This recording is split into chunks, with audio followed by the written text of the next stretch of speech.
Hello, MOBO, lowdown in lockdown, Friday night. People jumping in already. Hi, Holly. Give me a wave once you're in. Give me a wave once you're in.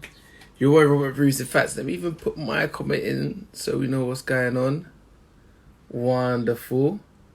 How's everyone doing? I feel like it's just the other day that I saw you guys. How's everyone doing? Welcome to MOBO, lowdown in lockdown. Today, we've got a great lineup for you. We've been having these conversations for the past 5 weeks now, episode 6. And it's been very tough recently. Recently, it's been very tough in the world and in the community, in the black community. We spoke about it last week. Kanye came on and she shared her piece as well. And this week, we're going to be furthering that conversation too. We have Leigh-Anne from Little Mix, who's going to be joining us first. And after her, we have Stoneboy, an Afrobeats artist from Ghana. So that's going to be cool. Everyone drop me your emojis. How's your week been? Sum up your week in an emoji if you can. I want to jump straight in because I know a lot of fans are waiting for Leigh-Anne. Let's see if I can find that. Let's see. Is she here? There? Yeah. We're about to go live. Everyone drop your emojis. How excited are you? The lady says she's so excited for Leigh-Anne. Yeah, I hear that. How's everyone doing? I've just sent her the live. Leigh-Anne, can you see me? If you can hear me, drop me a message in the comments. Hey, Kanye, waves. Please, we're just so excited. Over Coach will see you. All right, I've sent Leigh-Anne the request. I'm just waiting for her to accept. You can hear me, yeah? Can you see the request that I've sent you, Leigh-Anne? I sent a request. Let's see. Let's go. There we go. Add. That should come through now. Hopefully. I've seen her request. I've accepted it. We're just waiting. Someone said, I hope Lee's Wi-Fi is working. Yeah, same, to be honest. No, I thought I had to send a request. Oh no, you did. All right, I'm gonna send you another request. Let's see. No live. Let's go. I just sent one. Has it come through? Okay, let's see.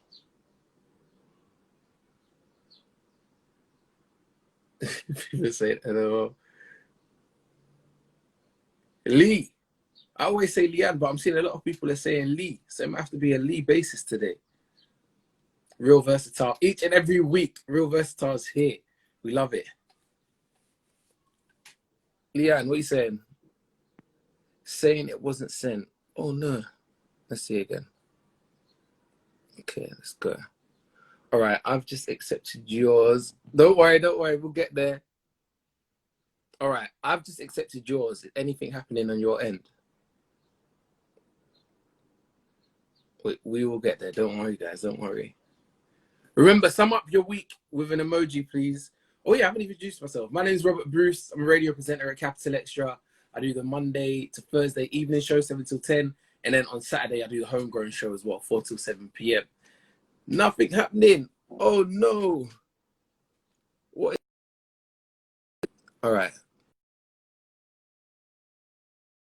Let me try one more time. All right, I've just sent you a request. Let me know. Hey!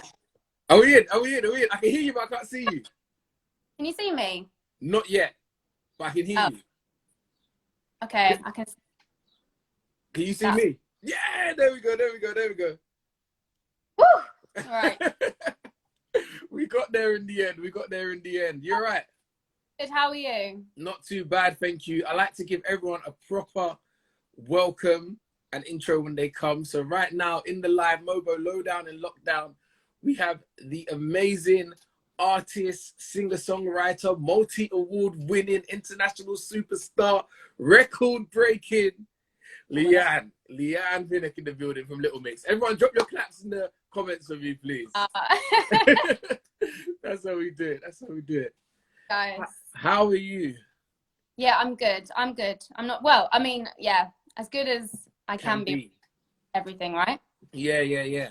The past 2 weeks have just been so hard. Heavy. Like, yeah, heavy. Heavy is the correct word. Like, I've never experienced anything like this, like, at all.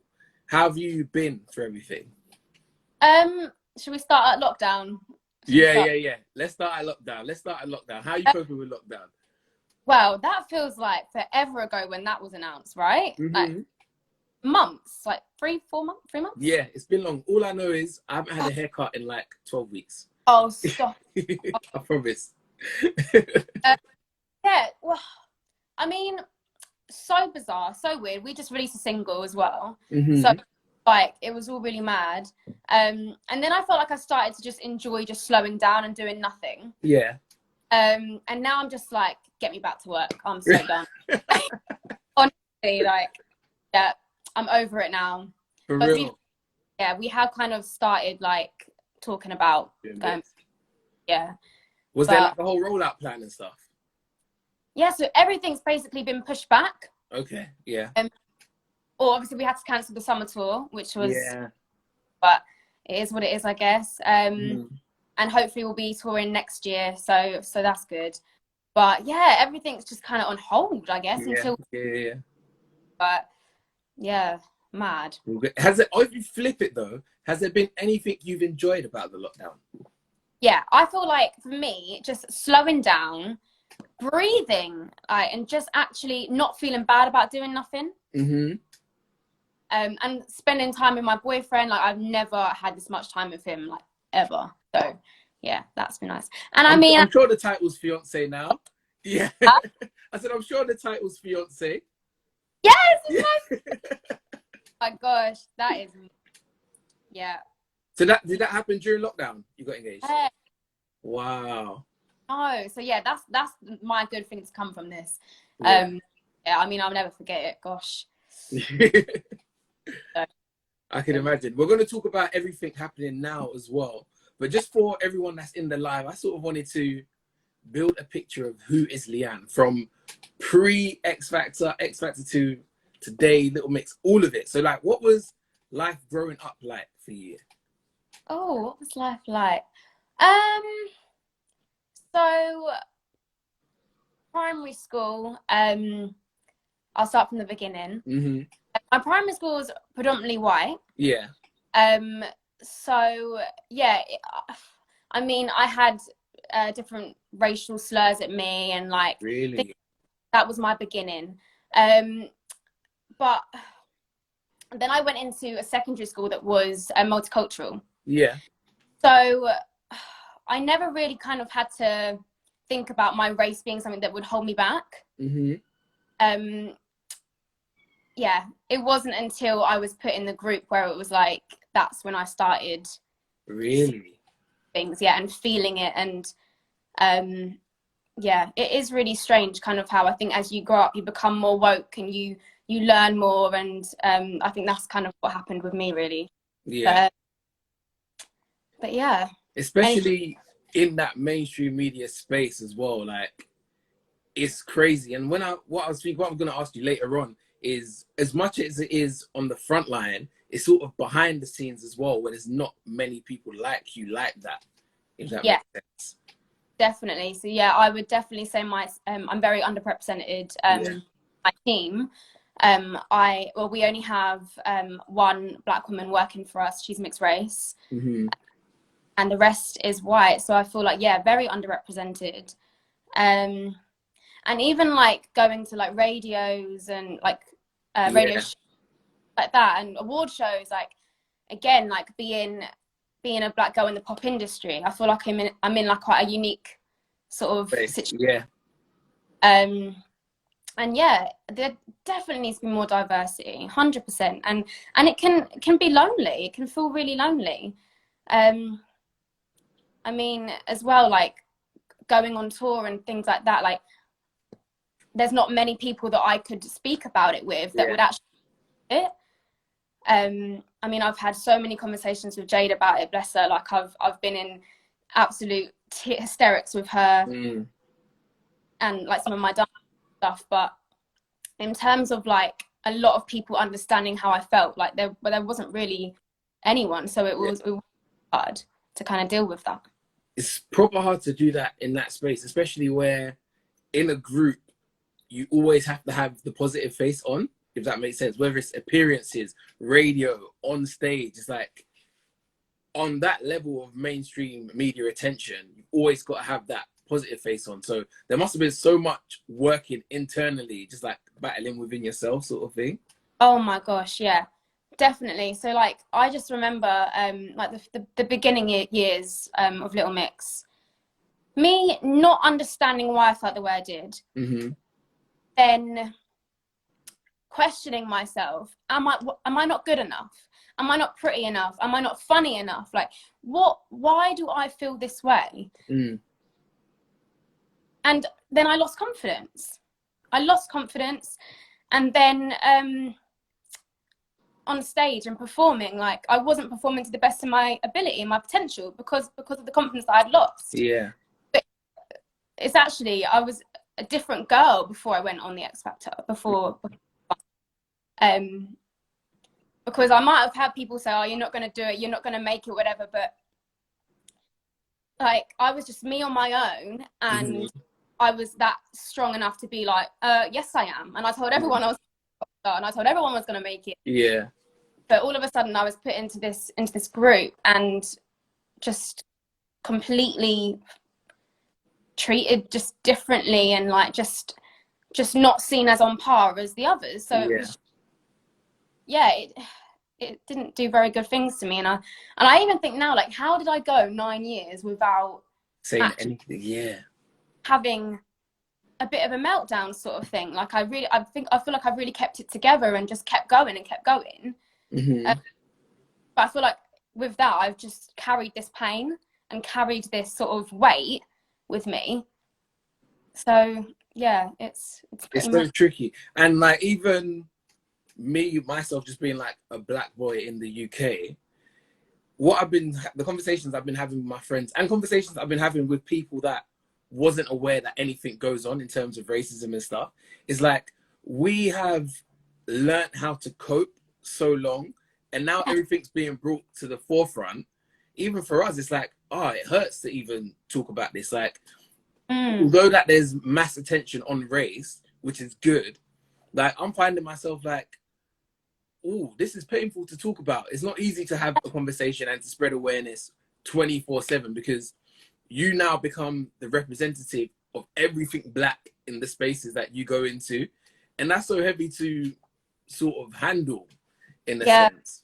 Definitely. And I think the more you read up on it, the more you educate yourself, the more you learn, the more obviously you're finding out about like what our history and like how people had to actually endure, and like you learn more about the system and how the oppression, it's disgraceful. And I know things now that I didn't know like a couple of years ago, and I just can't understand how I did not know about. Yeah. Do you know what I mean? Like, this is another thing though, and this is another thing that I've been telling people, because I'm black, I don't know all of black history because it's not taught. Like, what we've been taught through school is sort of the general basis of knowledge that we know. And some people will go and like learn extra further. Like, there's limitless amounts that you can learn. Some people will learn a little bit. Some people will just figure out how to survive in this system. So like, we're talking about painful stuff. We're relearning history that was never been taught to us, which is really a mockery. And then we're trying to be on the front line, raising awareness and all of that all at once, man. It's proper heavy. Yeah. I've had to kind of give like myself like one day off, then one day on learning again, one day off, like, because it is a lot. And I feel like there's like a sense of frustration as well, because like, why is it now people want to talk about it? Now all of a sudden the world's awake? Like, this has been going on for over 400 years. Like, so yeah, I think, I don't know about you, but I feel like a little bit frustrated in it. Like, I spoke about my experiences, I think it was last year. I'd spoken about race before, but it always fell on deaf ears. And like, I spoke about some of my experiences, no one really cared. But yeah, I mean, it's a weird one, isn't it? Because it is a sense of frustration at the same time. Like, thank goodness the world is finally talking about it, and we can make some changes. And 100%, and that's the stage we're in now. What I wanted to find out from you though, because even the way the group came together, say on the X Factor, that obviously wasn't your plan. So what was the switch up from when you first entered X Factor to you're now in this internationally successful girl band, which wasn't really the plan in the beginning anyway?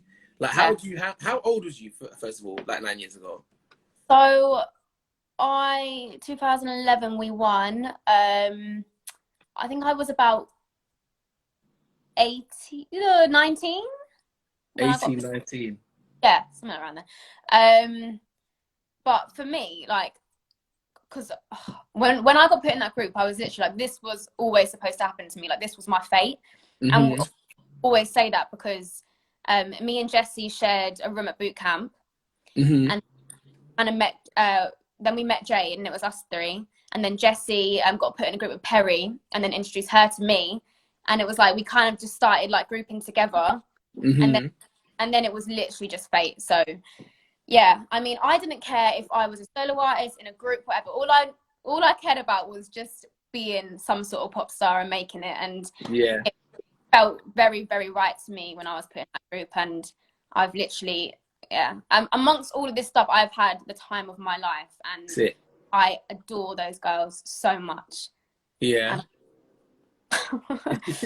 That's so cool. And what have been some of the career highlights? Because the statistics alone speak volumes in terms of what you've done, and hats off to you girls for the way you've been so successful and been so loyal to your fan base as well. But what have been some of the sweet moments of the journey so far for you? There's been so many amazing moments, to be fair.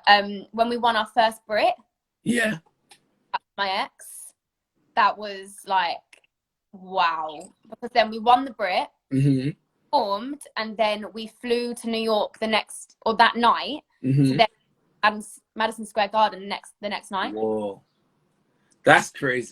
Yeah, it was ridiculous. Like, I literally felt like, oh my god, on top of the world. Like, yeah, it was amazing. So you got the Brit in there, the Brit in Madison Square Gardens. Yeah. Also, our first trip to Brazil. Okay. Because we've got quite a massive fan base in the Latin American market. Yeah. And it was the first time we went. So we went to Brazil, and it was just, honestly, like, we felt like Justin Bieber. Like, really? It was ridiculous. So yeah, that was amazing. Yeah, we've had some really, really amazing highlights. Yeah, loads and loads and loads. Even in the UK. What's the biggest crowd you guys have done? Do you know? Oh, that's, I think, maybe like one of the stadium things we've done. So I feel like Summertime Ball Stadium, like Wembley. Yeah, Wembley. Yeah. That's probably up there. Yeah. Yeah, we've done some big crowds. Yeah. And then aside from your race, because something I wanted to contrast as well is being a superstar has its own struggles of its own, if that makes sense.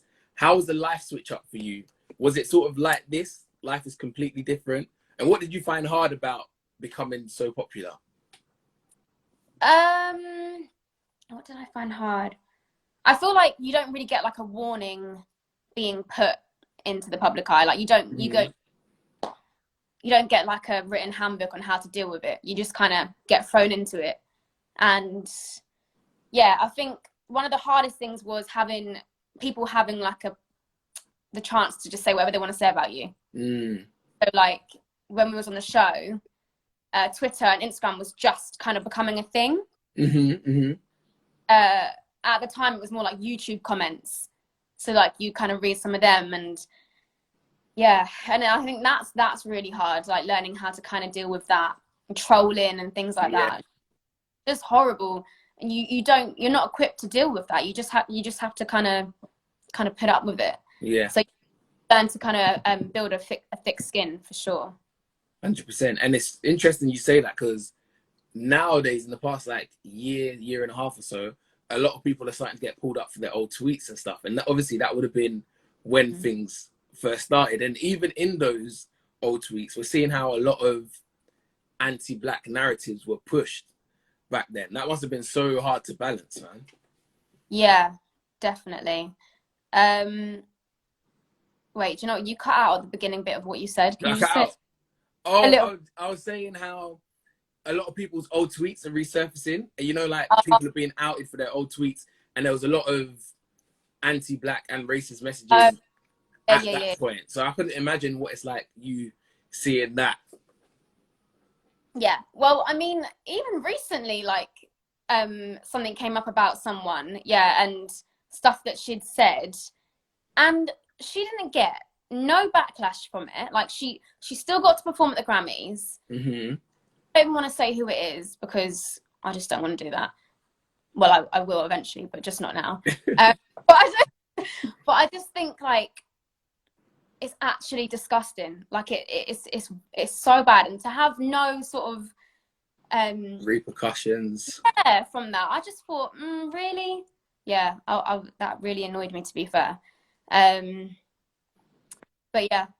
And that's the thing as well now. Like, if you're to speak up about that, you now become the loud, like, aggressive, these are the sorts of things that they say sort of thing. And it's like, I'm not even fighting to be treated better than anyone else. I'm just fighting for equality. Do you know what I mean? And not to face discrimination in a sense. How's it been like being a black woman in the music industry?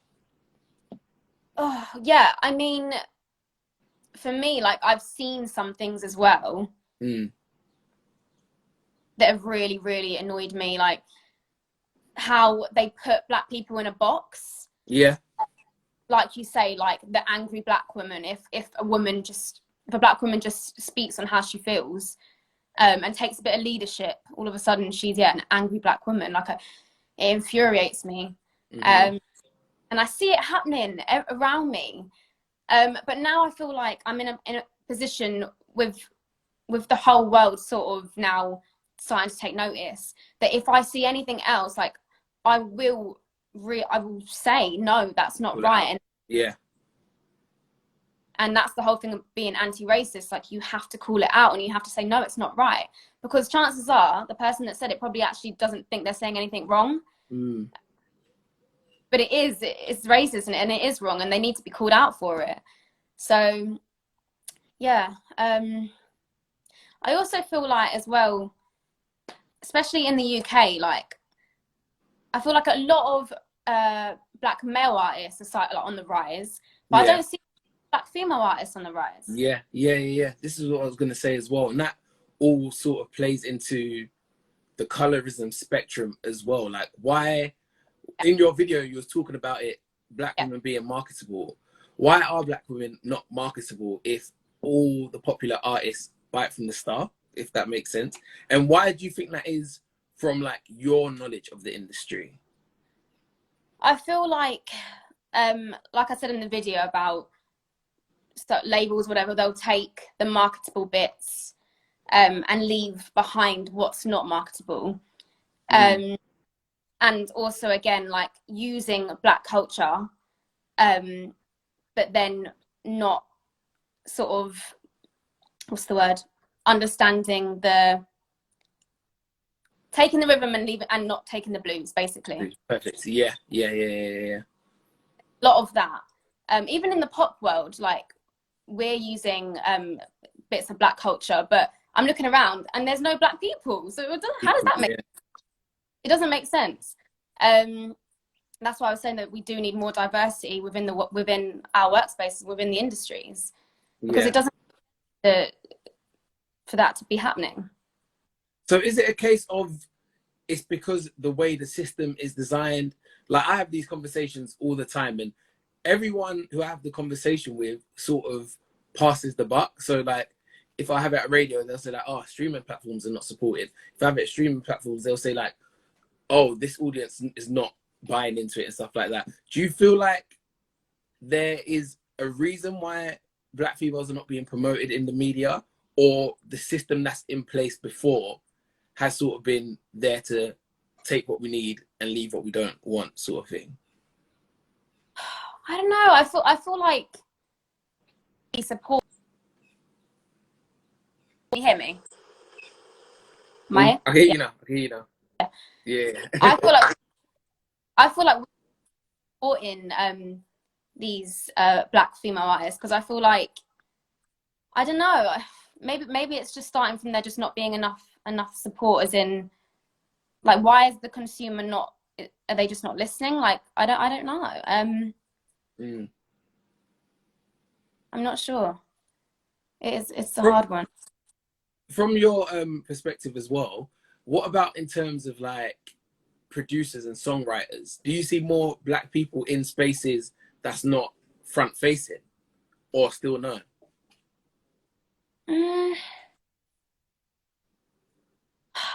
It's hard because I am in the pop world. Yeah. So Okay. I feel like my experiences would be a lot different to someone like Miss Banks or Steph London, like, who are probably surrounded by black people, but like I haven't had that. And it's mad because I feel like I've literally just kind of got on with it and just kind of dealt with it, but it isn't right. It isn't. So I'm trying to think of producers and stuff that I work with. I actually feel like it is predominantly white. The producers. Still, even so. Okay.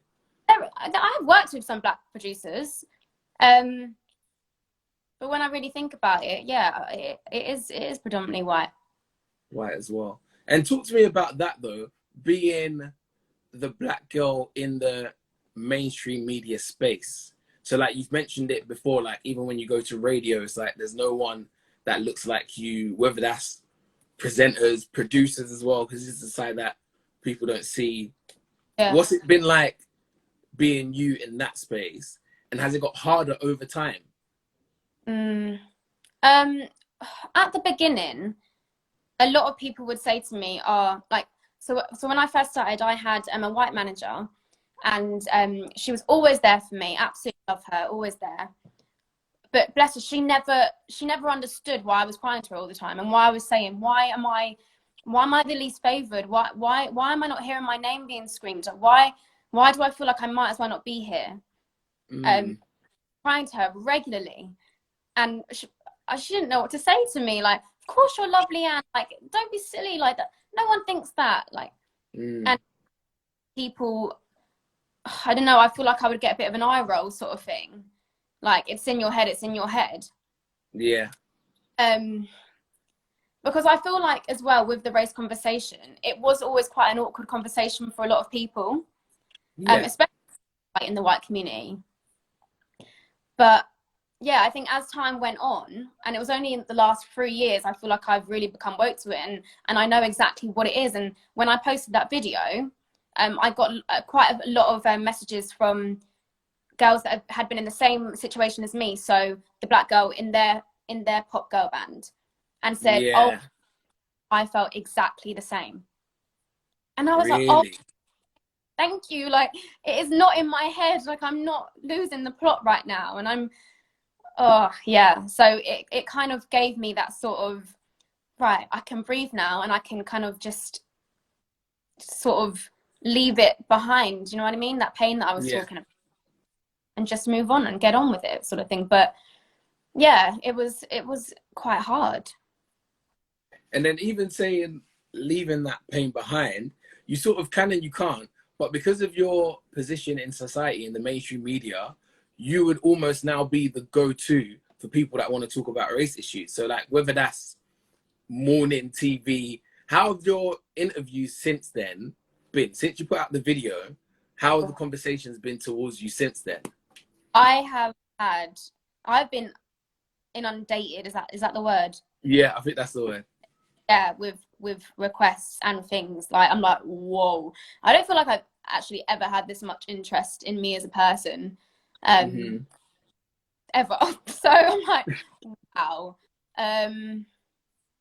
But I mean, I'm doing this because I do want to see a change, and I've been so passionate about talking about race and racism for quite a while now, and I really, like, I'm not I'm using my platform because I want to make a change, and Yeah. that's why I'm doing the documentary as well. So I feel like I'm here for that reason, and I'm going to continue what I can because it's 100%. important. And you got to be so brave as well. And I know you and the girls, you're a tight-knit family, but it's like, you know, there'll be backlash, and it's all of you, it's not just you, if that makes sense. How have they sort of supported and responded to you speaking about this sort of stuff? And how did you feel about even like doing the video? How did you get yourself to the point of doing the video? It was my sister, actually. She was like, just do it. You have to say something. You have to do it. Because, I mean, I feel like even though I did touch on it last year, I went in on this video, and I just laid it all out.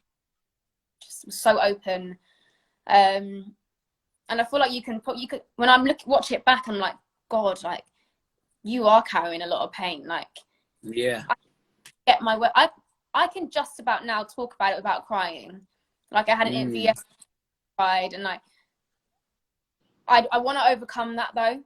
I want to overcome it because I'm still that strong woman that has managed to just deal with it, and I'm not gonna just sort of sit back and just wallow in it. Like, I want to make a stand about it and actually make that change. So, or try and make a change.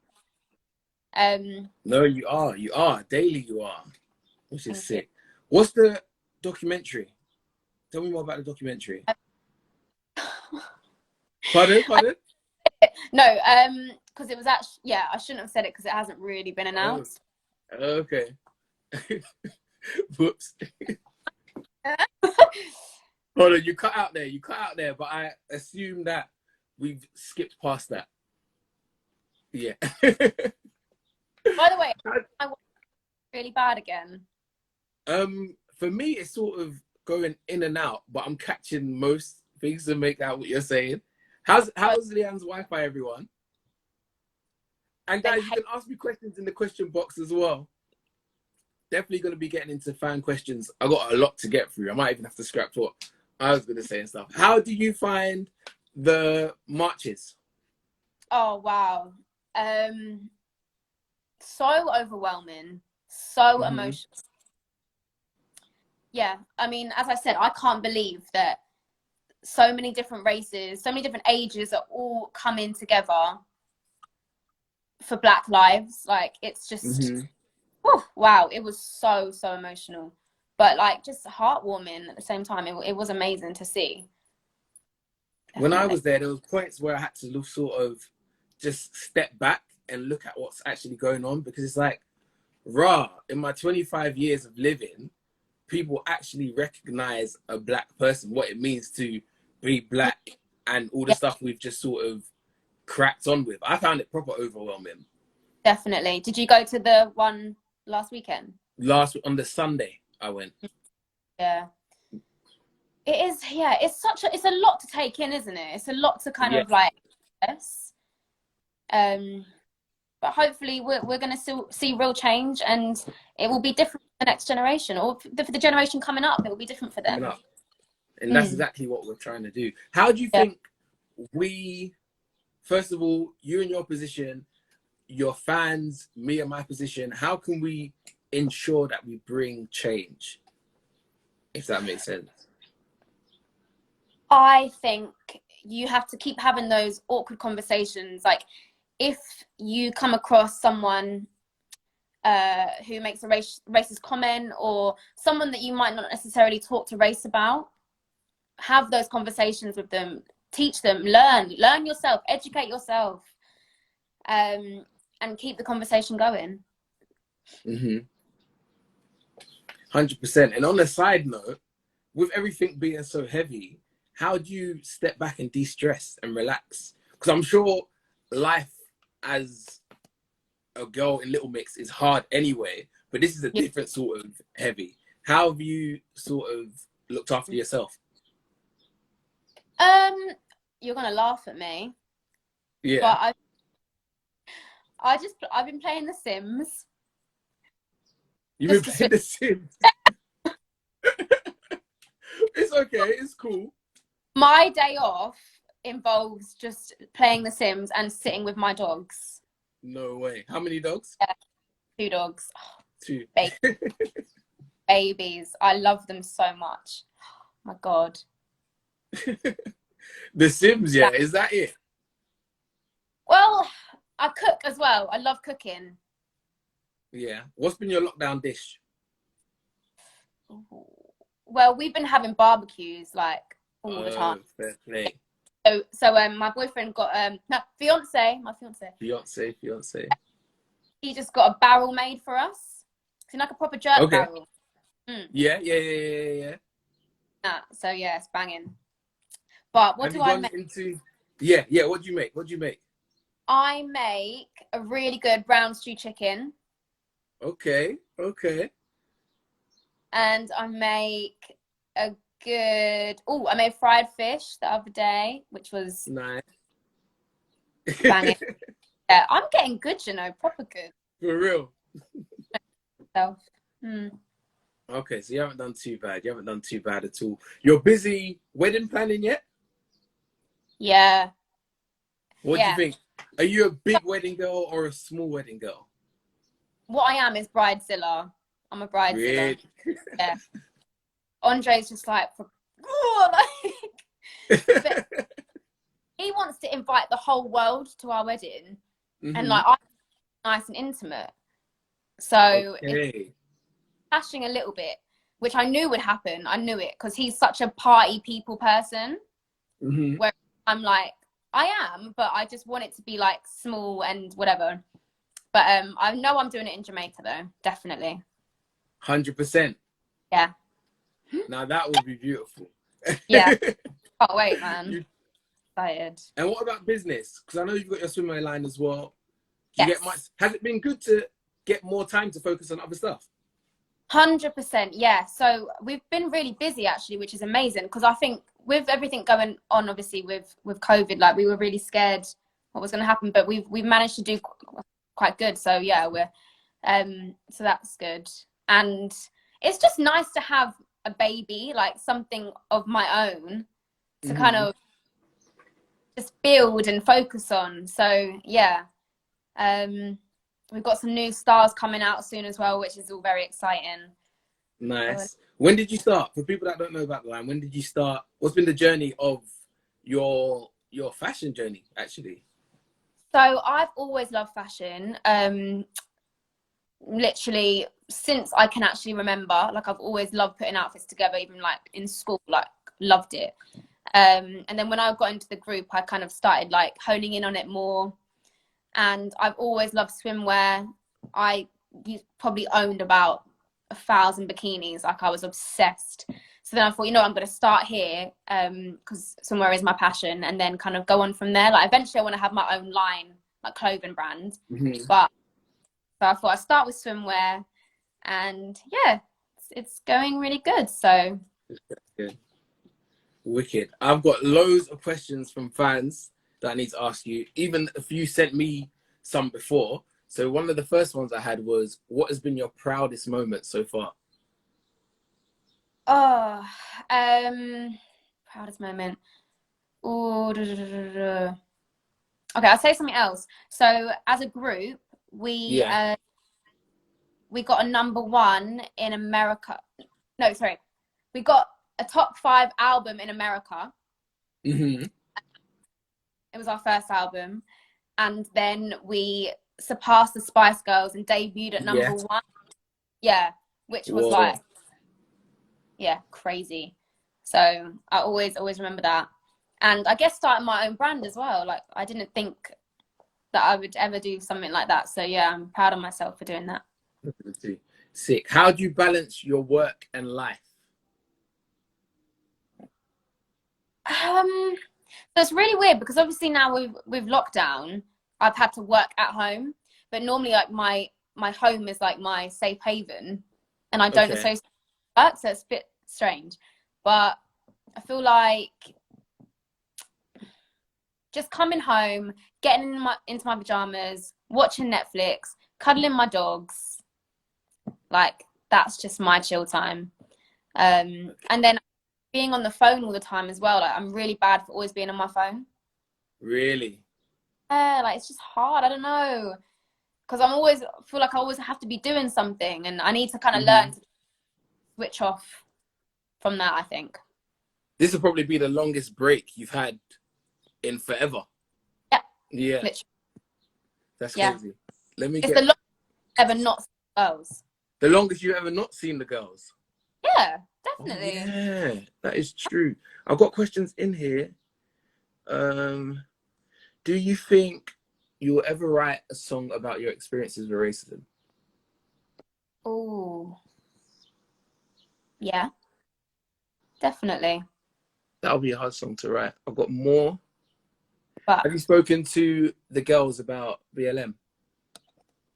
Yes, yeah, I have. I love how like I think we can all have, like, me and Jade have a lot of conversations about it anyway. Like now we can kind of all have them together, so it will be good. Sick. Someone asked, what have your experiences with makeup artists been like? Oh my gosh, wow. So so I think it was Sweden we was in, and we had a makeup artist over there. And like my face was like white. Really? Like, yeah. And I had to go into my into the hotel bathroom and just take it all off, and it was just no way. Does that happen often, or? No, because we have our own makeup artist now. Okay. Yeah. And I think that was the moment that we were like, no, we have to have one that follows us. Okay. That was not good. That's a big deal, especially with like pictures everywhere, videos everywhere. Yeah, it no. Mental. Someone says, what can I do to help the BLM movement? Good question. I feel like it just comes down to, again, just educating yourself and just learning every day, learning about the systemic racism. I would say, again, having conversations with people that challenging racist views, and also, like, even on social media, like, keep reposting things, because I know that losing followers from it, and I think it's disgusting.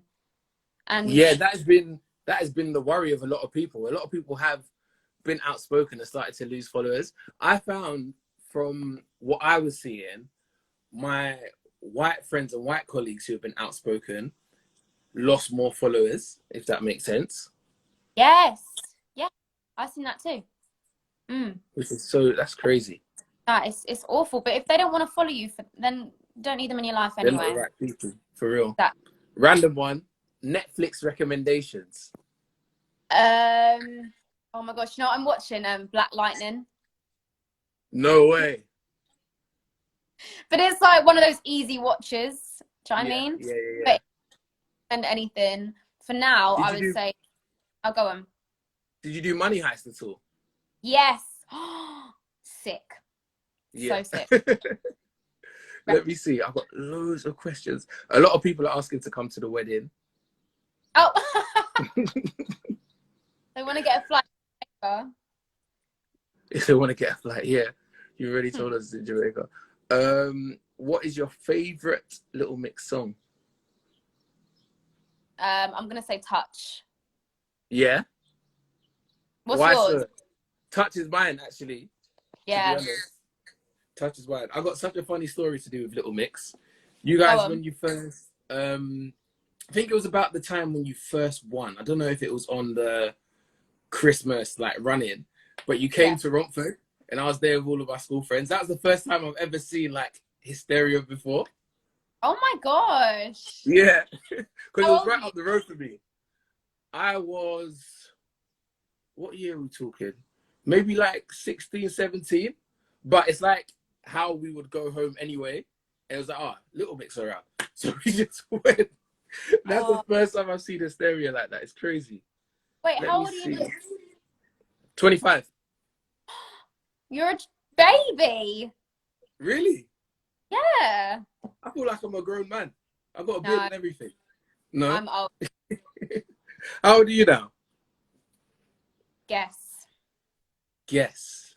Okay, you said you were 18. I'll put you at 28. Yeah. Yeah, 28. That's the older two. A I'll little bit catch up. you up. Let's see. What's your favorite song that you've written? Good question. Oh, I think Joan of Arc. Yeah? That's on the new album, LM5. Yeah, LM5. Yeah, I'd say Joan Okay. of Arc. Someone said, what do you think about starting a YouTube channel? Oh. Well, I don't know. I've never actually thought about this, a YouTube channel. Mm-hmm. You never know. Maybe one day. Okay, let's see. There's loads of questions, but some people have written so much, I can't actually see what they've said. Someone said, big up Romford. Who have you not collaborated with that you would like to collaborate with? Ariana Grande. Ariana? Yeah, and Cardi B. Yeah. Dave. Yeah. Sick. I would like to see that happen for sure. The Stormzy one was epic. Yeah. That was crazy. It's funny Yeah. because I'm in the Capital Extra building, and whenever I hear songs on the Capital playlist, I was like, oh, rah, so it's over there now.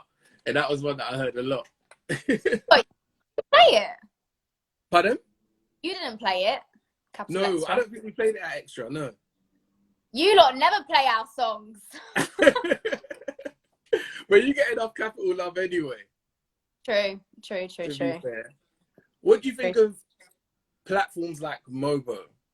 How important are platforms like MOBO? Like even just having this conversation. So important. I think I was actually going to say as well, because I feel like it's important because obviously it gives the platform to Black artists, which is obviously really important. But I feel like we need to see it. It was supposed to come back this year, right? Yeah, this year. But, yeah, is it still happening this year, or will it be next year now? I think this year something will happen. More information will come out. Yeah, because if you think like hip hop grime, it's taking over, like, and MOBOs is more important than ever at the minute. I feel like it. We definitely need that to come back. But yeah, it's really important. Very, very true. Random one. If it wasn't music for you, what do you think you would have done? Was there ever anything else? No. Nothing else at all. Well, there was, but I wasn't having any of it. Like, I would literally meet people and say to them, "I'm going to be a pop star," you know. Like, No way. So sure that it was going to happen, and I feel like that's why I'm here, because I just kept putting it into the universe. But I was going to go to uni and do primary school education. Okay. And yeah, so do primary school teaching and then a PGC. But God knows why I wanted to do that. Like, I think I now like why. You don't think you would have been a good teacher? I think I would have been, yeah, because I'm quite sensible. Yeah, fair. Boring. But yeah, not for me. All right, we've got this one.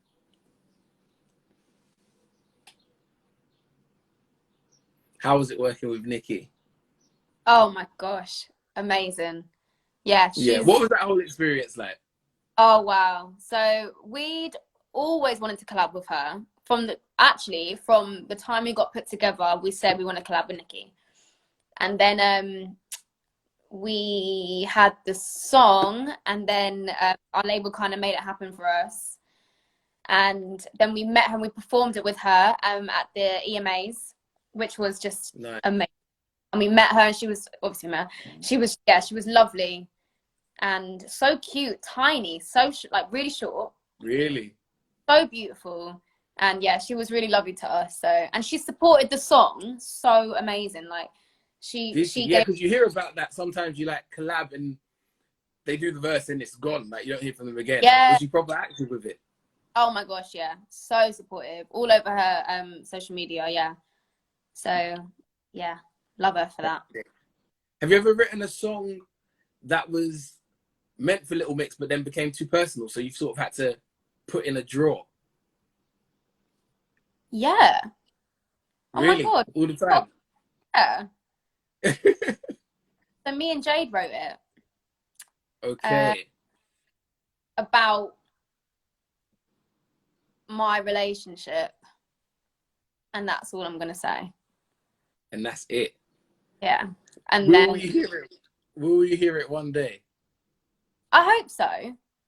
Yeah, because I feel like it's really personal to me. So I feel like, yeah, when the time's right at some point, I'll be able to maybe have that on my future at some point. Nice. How are you feeling at the minute? That's a good question. Yeah. Quite heavy and quite overwhelmed, because I didn't expect that video that I did to go so far. Mm-hmm. And sort of touch so many people. Like you just don't know when things are going to kind of pick up like that, do you? So yeah, I feel very, very overwhelmed by the response. And like so many things have been coming in, and like yeah, amongst trying to kind of just deal with the situation that's going on in the world. Like it's just a lot for the Black community. I think I speak a lot of us say it's just heavy, so heavy. Big time. But I just think it's important to give yourself breaks and just look after your mental health, and just kind of, if you feel like you need to step back, then do it. You don't have an obligation to keep sort of being active on social media and things like that. Like you can just step back from it, because yeah, you just need to look after yourself. Very important. Yeah. How much do you miss performing? So much. Yeah. Like bad. Get me back. Is that your favorite part of the process? Definitely. Yeah. Yeah, performing. But I like writing as well, because I feel like writing's like therapy, and yeah, I like that. But performing is like why we definitely to see all the fans. Exactly. How do you feel about your fans and your fan love? A lot of them are in there today. There's so many questions I can't get through. I can't even tell you how much I love them. Like it's unbelievable. So they're just the best fans in the world. They're so dedicated and just so for us, and they back us to the end. And yeah, they're just the best fandom ever. Do you have any sweet moments with the fans? Like any meet and greets that you've remembered, or messages that you've remembered? Anything that really sticks out? So when I was in Brazil, I have never felt so much love and just appreciation. Just like it was amazing. And obviously we feel that everywhere, but it was like I can't even put my finger on it. But I was speaking to a couple of fans, and then I just broke down, because from all like the things I mentioned about how I felt in the group, I didn't feel like that in Brazil. Okay. I was overwhelmed by it, and as there's a video online. I just broke down. It was a lot. Yeah, so that I'll never forget that moment ever. What is your fave song at the moment?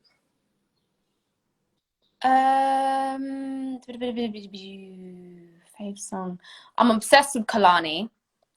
Yeah. Have you been listening to the album? Yeah, obsessed with it. She actually messaged me, DM me for my video, and I completely freaked. Yeah, and started crying. Really? because I just love her so much. Yeah, Kalani. I love Kiana Lede as well. Yeah. Love her. Division. Love Division. Some strong names in there. Who else has got in touch since the video that you didn't expect to get in touch? Well, Normani messaged me. Yeah. Said it on the comments. She said, "I am you and you are me." Because I was basically shared exactly the same experience. Yeah. In her group. So, well, I mean, as we're in the same sort of situation. That makes sense. So, yeah, I was really touched to kind of see that message, and a couple others as well. So, yeah, I love her. That's cool. I want to get in as many fan questions as possible. Some people have written so much. Oh, so, yeah. Some people have written so. There's a lot of love in here. To be fair, a lot of people saying I love you, Leigh-Anne, which I is love cool. you much, so much. You I feel like don't we have like a couple minutes left? Isn't it like a lot? Out. It goes super quick. It goes super quick. A lot of people are asking about this documentary. Is there literally nothing we can know?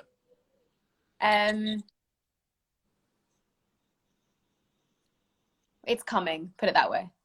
Okay. Fair play. Your proposal story. Okay. So, it's basically our 4-year anniversary, and he set up like fairy lights, like a walkway of fairy lights, candles, and like an outdoor cinema. Nice. It was so beautiful, and I was thinking, this is a lot for an anniversary. Like, what's going on? Yeah. So I was watching the film, and then it cut out halfway. And, like, there was a book, and it kept opening and closing of like pictures of us, and our song started playing, and then it just said, "Will you marry me?" And then he was on one knee. Oh, that's sweet. Sweet. Yeah, it was beautiful. It was beautiful. He really did well. Bless him. No, that is nice. That's nice. We give him 10 out of 10 for that one. 10 out of 10. Yeah. Yeah. We're almost coming to that. What'd you say? Sorry. I'm so sorry for the Wi-Fi. I'm really sorry. Oh, it's cool. I feel like we've all got the message tonight, so it's cool, man. Definitely is cool. Before you go though, advice for one artist and for people overcoming difficult situations. Advice for artists on the come up, and advice for people that are going through something or trying to overcome something.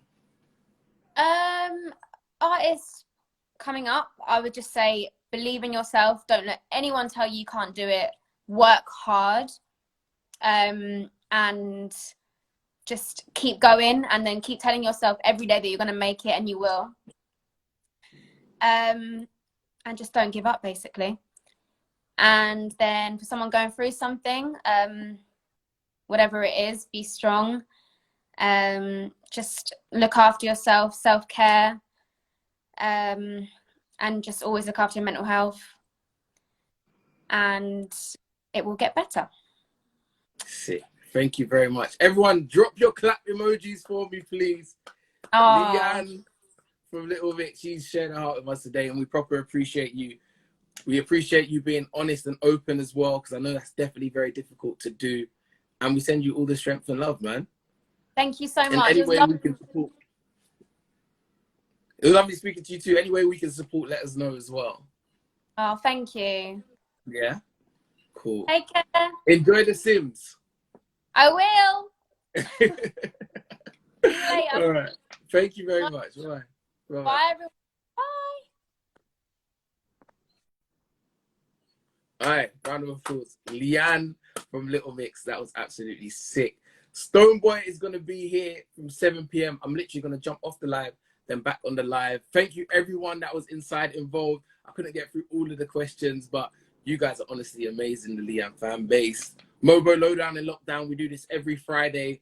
We have conversations with some of your favorite people. So I'm going to jump off the live and then jump back onto the live right now.